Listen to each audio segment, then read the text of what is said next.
সকলোকে মোৰ এটা নতুন ভিডিঅ'লৈ বিশেষকৈ 2026 বৰ্ষৰ SSLC পৰীক্ষাৰ পৰীক্ষাৰ্থীসকললৈ সমাজ বিজ্ঞানৰ এটা গুৰুত্বপূৰ্ণ প্ৰশ্ন তোমালোকৰ আহি থাকে ভূগোলত অসমৰ মানচিত্ৰ অংকন কৰা আৰু স্থানসমূহ চিনাক্ত কৰা গতিকে এই প্ৰশ্নটো উত্তৰ কৰাৰ ক্ষেত্ৰত কিছুমান অতি দৰকাৰী কথা মনত ৰাখিব লাগে গতিকে আজি আলোচনাটোৰ বিষয়বস্তু এইখিনি আশা কৰিছোঁ তোমালোকে পুনৰ ৰিভিজনৰ সময়ত এই ভিডিঅ'টো চালে তোমালোকৰ কিছু পৰিমাণে লাভ হ'ব আহাচোন তেতিয়াহ'লে পোনে পোনে আমাৰ ভিডিঅ'লৈ মূল বিষয়বস্তুলৈ যাওঁ ভূগোল বিষয় পৰীক্ষাত অসমৰ মানচিত্ৰ তোমালোক আঁকিবলৈ আহে আৰু স্থান চিনাক্ত কৰাৰ অতি গুৰুত্বপূৰ্ণ গতিকে সঠিক আকাৰ শুদ্ধ অৱস্থান পৰিচ্ছন্ন উপস্থাপনাই কি কয় তোমালোকক অধিক নম্বৰ লাভ কৰাত নিশ্চয় সহায় কৰিব গতিকে এই ক্ষেত্ৰত তোমালোকে অতি গুৰুত্বপূৰ্ণ কেইটামান দিশ মনত ৰাখিব লাগিব প্ৰথম কথাটো হ'ল যে অসমৰ আকাৰ আৰু সীমাৰেখা অসমৰ যিখন মানচিত্ৰ তোমালোকে অংকন কৰিবা এই মানচিত্ৰখনৰ আকাৰ অসমতল আৰু পূব পশ্চিমলৈ দীঘল এই কথাটো তোমালোকে জানিবলৈ চেষ্টা কৰিবা লগতে অসমৰ সৈতে ভাৰতৰ অন্যান্য অংশ সংযোগ কৰা শিলিগুৰি যিটো কৰিডৰ চিকেন নেক এইটো সদায় মনত ৰাখিব লাগে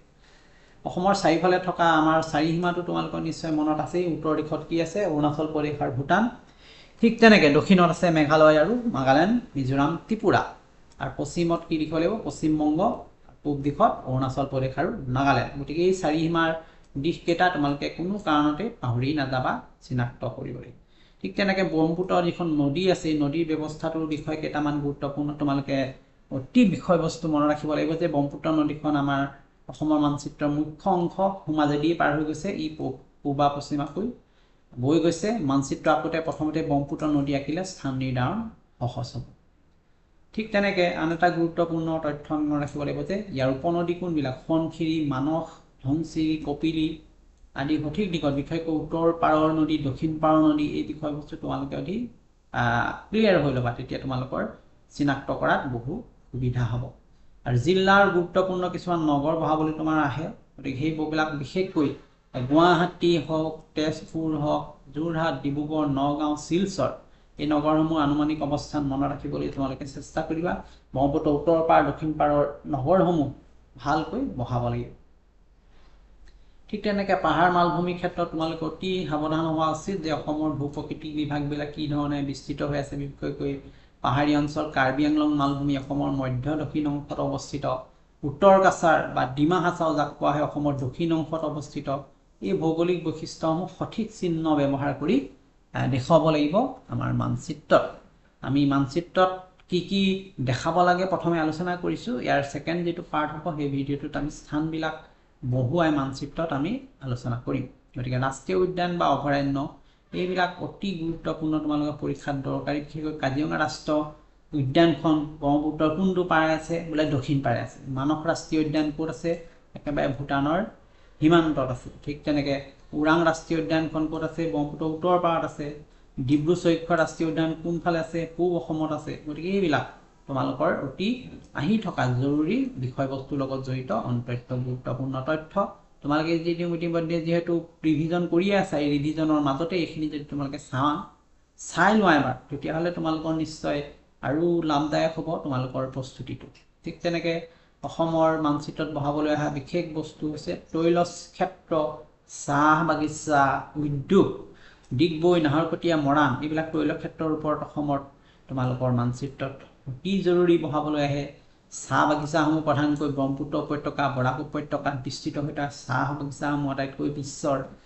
এছিয়াৰ বৃহত্তম চাহ বাগিচা মোনাবাৰী চাহ বাগিচা এই কথাটো তোমালোকে নাপাহৰিবা চাবলৈ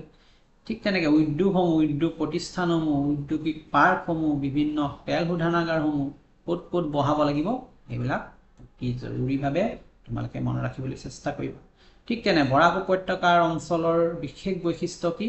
ইয়াত কেইখন জিলা আছে তিনিখন কাছাৰ কৰিমগঞ্জ হাইলাকান্দি আৰু দক্ষিণ অসমত আছে এই কথাটো জানিবা বৰাক নদীখন পশ্চিম দিশলৈ যে বৈ গৈছে আৰু ব্ৰহ্মপুত্ৰৰ পৰা পৃথককৈ দেখুওৱা উচিত কিবা কাৰণত ব্ৰহ্মপুত্ৰৰ লগত আমি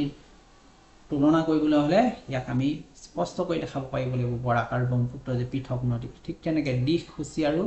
পৰিচ্ছন্নতাৰ ক্ষেত্ৰত দেখা পায় যে মানচিত্ৰত সদায় উত্তৰ দিশৰ চিহ্ন এই ধৰণে দেখাবা নৰ্থ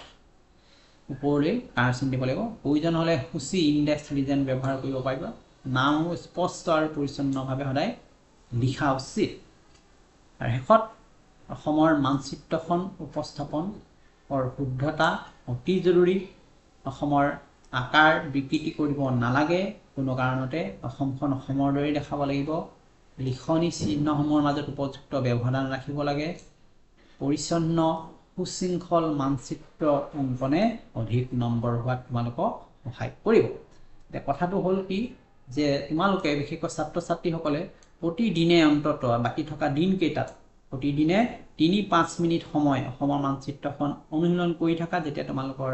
আন বিষয়বস্তু পঢ়ি আমনি লাগে তেতিয়া অন্তত মানচিত্ৰখন আঁকিলে এটা কাম হ'ব তোমালোকৰ কনচেনট্ৰেট হ'ব মাইণ্ডটোৰ লগতে মানচিত্ৰ অংকনৰ কৌশলটো আয়ত্ত কৰা হ'ব লগতে ইয়াৰ সীমাৰেখা নদী স্থানসমূহ চিনাক্ত কৰিবলৈ চেষ্টা কৰিবা গতিকে এই ধৰণৰ ভিডিঅ' চাই থাকিবলৈ হ'লে তোমালোকে মোৰ চেনেল জ্ঞান সাগৰ সলিউশ্যন চাব পাৰিবা ইউটিউব চেনেল লগতে মোৰ এখন ফেচবুক পেজ তোমালোকে অনুসৰণ কৰিবা আৰু আমি ইয়াৰ ছেকেণ্ড যিটো পাৰ্ট সেই পাৰ্টত আমি মানচিত্ৰখন আঁকি সেই স্থানসমূহ চিনাক্ত কৰিম গতিকে পাৰ্ট 1 হিচাপে SSLC আটাইতকৈ জৰুৰী মানচিত্ৰ অংকনৰ মূল বিষয় বস্তুবিলাক চাই কেনে পালা তোমালোকে কমেণ্ট ছেকশ্যনত জনাবা কিবা বুজি নাপালে নিশ্চয় পুনৰ মোৰ বিষয়বস্তুৰ লগত সংযুক্ত হ'বলৈ চেষ্টা কৰিবা আজিলৈ আমাৰ এই ভিডিঅ' ইভেণ্ট শেষ হৈছে ধন্যবাদ